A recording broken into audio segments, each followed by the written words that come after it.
32তম কাকদ্বীপ মহকুমা বার্ষিক শিশু ক্রীড়া প্রতিযোগিতা 2024 উদ্বোধন করলেন সুন্দরবন উন্নয়ন মন্ত্রী। সুন্দরবনের প্রত্যন্ত এলাকা পাথর প্রতিমা ব্লকের আনন্দলাল আদর্শ বিদ্যালয়ের মাঠে জাতীয় পতাকা ও 8টি সার্কেলের পতাকা উত্তোলন এবং পঞ্চপ্রদীপ প্রজ্বলনের মাধ্যমে 32তম কাকদ্বীপ মহকুমা বার্ষিক শিশু ক্রীড়া প্রতিযোগিতার উদ্বোধন হলো। আনুষ্ঠানিকভাবে উদ্বোধন করেন পাথর প্রতিমার বিধায়ক সমীর কুমার জানা। জাতীয় পতাকা উত্তোলনের মধ্য দিয়ে ক্রীড়া পতাকা উত্তোলন করেন সুন্দরবন উন্নয়ন মন্ত্রী বঙ্কিমচন্দ্র হাজরা। উল্লেখ্য, ক্রীড়া অনুষ্ঠানে কাকদ্বীপ মহকুমার 8টি সার্কেলের 275 জন ছাত্রছাত্রী এই খেলায় অংশগ্রহণ করে।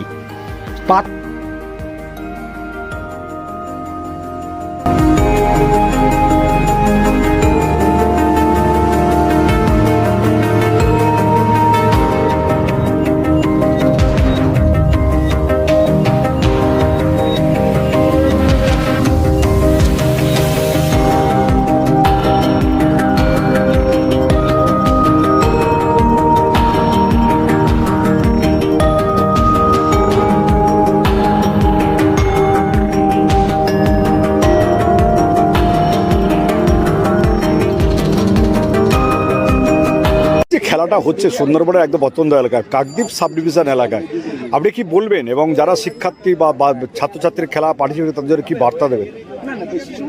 একটা কথাই বলবো, যেটা হচ্ছে কাকদ্বীপ মহকুমা বার্ষিক শিশু ক্রীড়া প্রতিযোগিতা 2024 সালে ছোট্ট ছোট্ট শিশুরা তাদের প্রতিভা বিকশিত করবার জন্য আজকে কিন্তু অঞ্চল থেকে সার্কেল, তারপরে সাব ডিভিশন, তারপরে জেলা, তারপর রাজ্য তাদের বিকশিত করার জন্য তাদের যে চেষ্টা, সেই চেষ্টায় তারা যেন আরও ভালো জায়গায় যাক এবং সুন্দর জায়গায় তাদের ভবিষ্যৎ গড়ে উঠুক।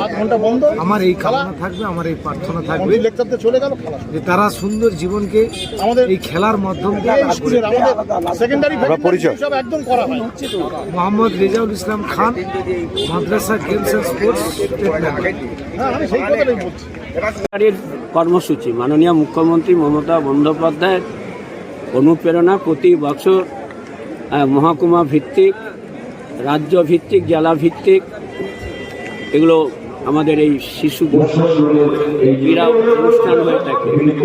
প্রথম পর্যায়ে এলাকা ভিত্তিক হয়, তারপরে ব্লক ভিত্তিক, তারপরে মহকুমা ভিত্তিক, তারপরে জেলা, তারপরে রাজ্য। ছোট ছোট ছেলেদের মধ্যে যেসব প্রতিভা আছে সেই প্রতিভা বিকাশের জন্য ছোট ছোট ছেলেরা যারা আগামী দিন দেশের ভবিষ্যৎ, জাতির ভবিষ্যৎ, সমাজের ভবিষ্যৎ, তারা যাতে আগামী দিন আরও বড় হয়ে উঠতে পারে, তাদের মধ্যে সে অনুপ্রেরণা জাগাবার জন্য আমাদের পশ্চিমবঙ্গ সরকারের মাননীয় মুখ্যমন্ত্রী এই কর্মসূচি তিনি আঞ্চলিক তারপরে চক্র স্তর থেকে সফলতা লাভ করে আজকে মহকুমা স্তরে প্রতিযোগিতায় অংশগ্রহণ করেছে। আজকে আমাদের এই পাথর প্রতিমা আনন্দলাল হাই স্কুলের মাঠে এই প্রতিযোগিতা অনুষ্ঠিত হচ্ছে। আমরা এই মহকুমা স্তরের প্রতিযোগিতার দায়িত্ব পেয়ে আমরা খুব গর্বিত এবং এই আয়োজন আমরা আমাদের চক্রের মাস্টারমশাই এবং পার্শ্ববর্তী যে সার্কেল যে অনুষ্ঠানটা চলছে 8টা সার্কেলে কতজন প্রতিযোগী এবং এটা পাথর প্রতিমাকে কেন বেছে নেওয়া হলো, কি মনে করছে? না, এটা রোটেশন হিসাবে মহকুমা একটা ব্লকে হয়ে থাকে। 8টা ব্লক 8 বছর অন্তর একটা ব্লকে এটা দায়িত্ব থাকে। সেই হিসাবে এখানে তো চক্র ছিল, চক্র খেলা হয়েছিল, চক্রের পরে এবার মহকুমার দায়িত্ব পেয়েছে। তবে এবারে যে এই বৃষ্টি হওয়ার কারণে একটু সমস্যায় পড়তে হয়েছে। তবে এখানে এই পাথর প্রতিমা আনন্দলাল মাঠে যে চক্র হয়েছে কিংবা এখন আজকের যে মহকুমা হচ্ছে, সুন্দর ব্যবস্থাপনা রয়েছে। আমাদের সুন্দরবন উন্নয়ন মন্ত্রী বঙ্কিবাবু এসেছিলেন, এসে উদ্বোধন করে গেছেন। এখানে এমএলএ ছিলেন। আর আমরা যে ক্রীড়া পরিচালনা করছি, আমাদের সমস্ত বিদ্যালয়ের ক্রীড়া শিক্ষক, অভিজ্ঞ শিক্ষকরা ক্রীড়ারা এসে এখানে এই ক্রীড়া পরিচালনা করছেন এবং এখনও কোনো সমস্যা নেই। কতগুলো ইভেন্ট রয়েছে এখানে? 36টা ইভেন্ট রয়েছে।